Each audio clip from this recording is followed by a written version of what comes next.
Hello, everyone, and welcome back to another week of Sabbath School Nuggets. Now, before we begin, I just want to take a moment to say thank you to Dr. Bronny for walking us through last week's lesson, The Enemy Within. It was a tremendous lesson. Our lesson this week is entitled, Ultimate Loyalty, Worship in a War Zone. Our memory text for this week is found in Matthew 6:33.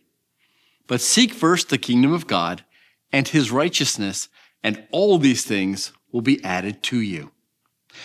Now, if you're like most people, when you decide to do something important, the one thing you do is plan out everything you need to do in order to accomplish your goals. I can imagine the same is true if what you are planning is a military campaign.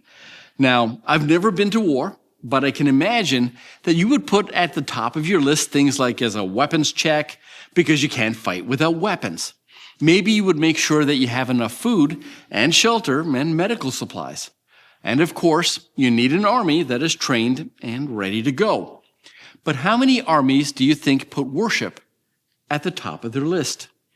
Oh, I'm fairly certain that many soldiers pray for both safety and victory. But how many armies do you think put worship at the top of the list of things you do before you go into battle?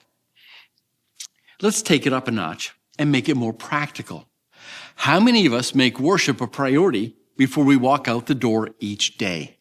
Or you make worship a top priority before you choose a university to go to, or before you go job hunting, or before you buy that house, or before you marry.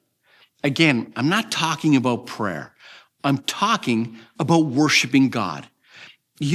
Celebrating God, expressing your love for God and giving glory, to God.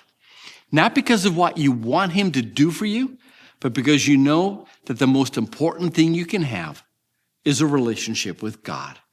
And this brings us to Sunday's lesson.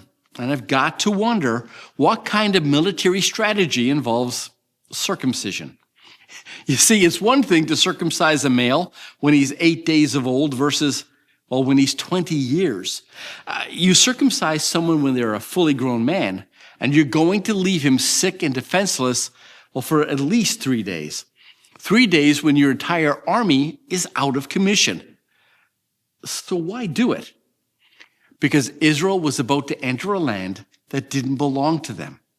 It belonged to God. And by the way, this battle also belonged to the Lord. This battle wasn't going to be won by horses and chariots. It wouldn't be won by weapons of war or in the strength of numbers. This war was as much a spiritual war as it was a physical war, and the only way they were going to win it, was through the strength and might of God. This is why they were circumcised, and this is why we worship. Because we win in this life not by might, not by power, but by God's Spirit, and that Spirit dwells in us when we worship.